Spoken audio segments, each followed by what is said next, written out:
here.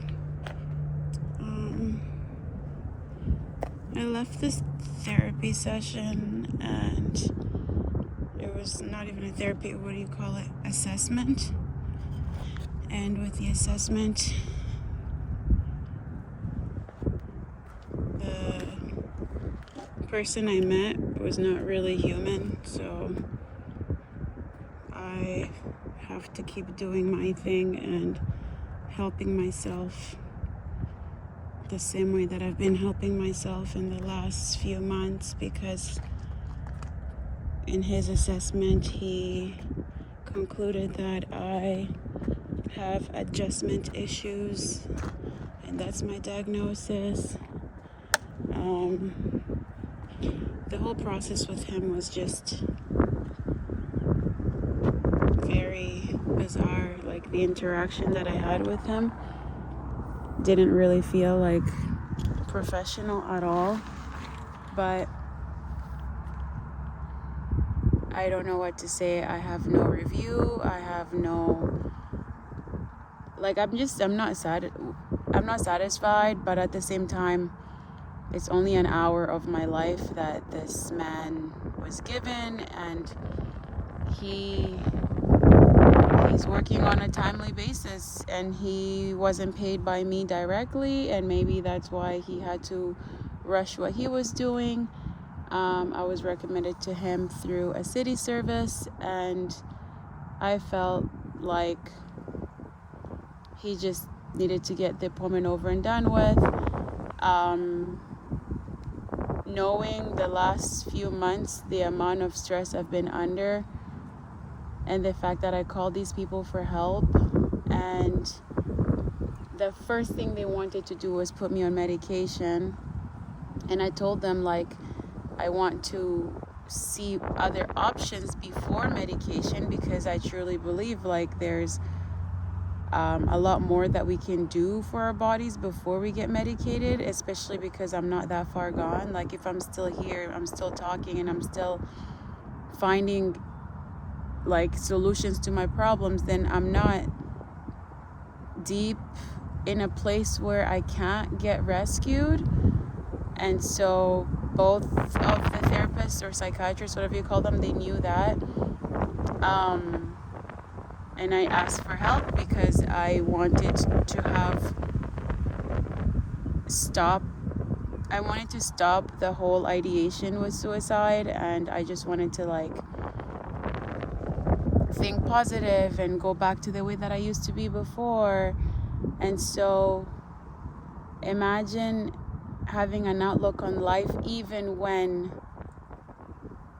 you don't want things to continue, but somehow want them to continue. And out of all the troubles in my life, I would have thought that by coming down to sit with someone, they would ask me questions that were like life questions, but they only ask immediate questions. So if in their line of work they can only diagnose you based on what you're going through immediately, that's one thing. But I guess I thought I would talk about my life and then give a brief, and then they would see like, oh, okay, this is what's happening. But nothing was asked about my whole life. What my problem was is what I told him, the problem at hand. The questions I was answering to him, I would try to elaborate, and every time I try to elaborate to get back to the question, he would tell me that I was avoiding the questions, and I didn't even have time to explain that I'm not avoiding the question. I'm just answering them the best way that I can. And then at one point I started crying, and like he was when he told me like, oh yeah, like your diagnosis is adjustment problems. So then I already knew that, but the problem was I thought it was like, you just met me for 20 minutes and you tell me that's my problem. But that's like the surface of the little things that are going on. But underneath all of it, there's so much more that I thought that's what going to therapy was about. But he's only doing an assessment, therefore his assessment is only based on what I'm currently experiencing and not necessarily my whole life. So that kind of hurt, because I thought I was about to get to like the root problem of all my issues, and then from there he'd be like, okay, go see this and this person. So clearly I had faith in an appointment that had no outlook for my well-being, and this man was just rushed. And then at one point I felt overwhelmed, because I'm like, I'm feeling more than just an adjustment issue. Like, this is like a life problem. And when I started to cry, because every time I can't speak when I'm in shock, I lose feeling in my legs. And then sometimes, like, my mouth, I can't even speak. So then I'm going through these emotions of trying to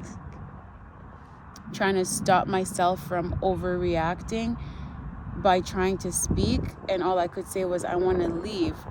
But the thing was, the appointment wasn't done yet, and the last I had looked at the clock, it was still like maybe 20 minutes to finishing. And he's like, oh, put your backpack down. Why are you leaving? Your legs work. Are you denying my help? I'm just trying to help you. And he was so hostile about it too, where it was like, I get he can't be emotional for me, or he can't like, but there was like no compassion, no empathy. And then I was like trying to articulate that I'm trying to go to the door, but then my leg can't move, so I can't tell him that my leg can't move because I can't go to the door.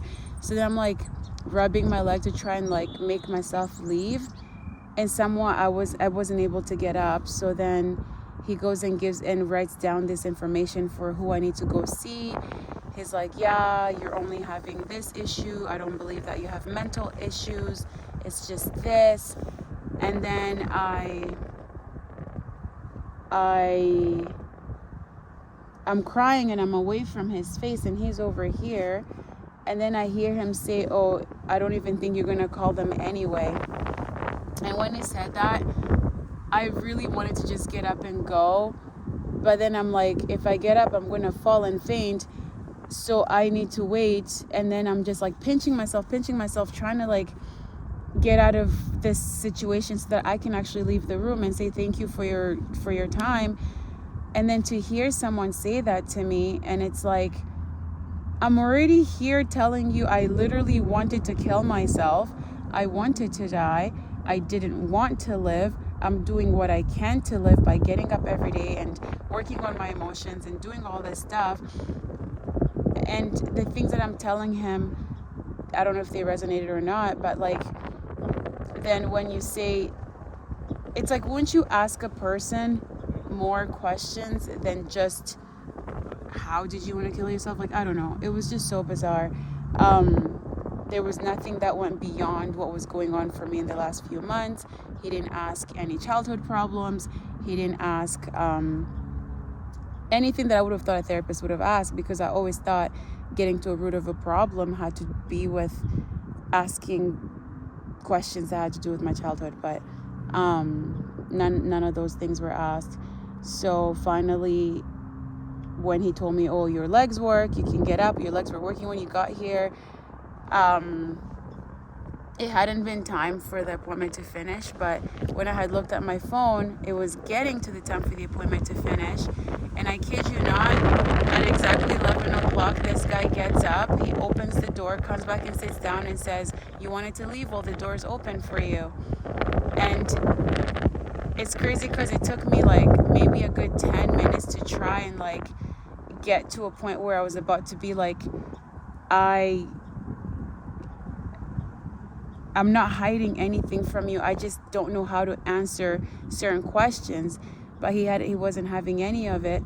So from like 10:40 till like 10:55, pretty much it was just him being this, macho bravado man, and no sympathy at all. And if that's the way that they do their jobs, then that's fine. But I'm so disappointed, and eventually I was just like, I need to get out of here because I need to go. I said, thank you for your time. He walked me out, and his attitude from the beginning till the end was just so bizarre. And for me, I feel like maybe because I don't want medication from them, I don't want to be medicated from them, that's why they don't want to help me. But I've helped myself for so long, and I feel like because of everything I suffered last year, my health got so bad to a point where I wanted to die. And so to have a medical professional person that hears me say these things and pretty much just says, oh, it was an hour of just anguish, to be honest. And yeah, I'm not happy with him. So I have to go and do everything I've always done. Be self-reliant and go on YouTube and look for positive videos of the few people that know how to put information out there for you and go from there.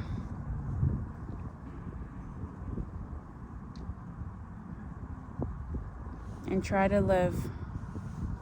Because that's all I can do is try to live. God forgive him. I have no idea what's wrong with his life, but God forgive him, because what I experienced today was just not great.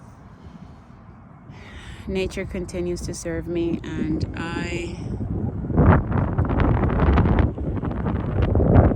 that's all I have to thank is nature.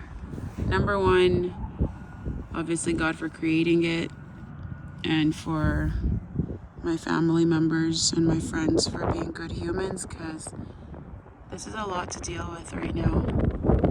It is too much to handle, and I just know that if I can still breathe and walk and speak, no matter how hard things get, I just have to keep going. And if it's God's will that I stay here for a bit longer than some people, then I'll stay here longer, but I just have to be positive.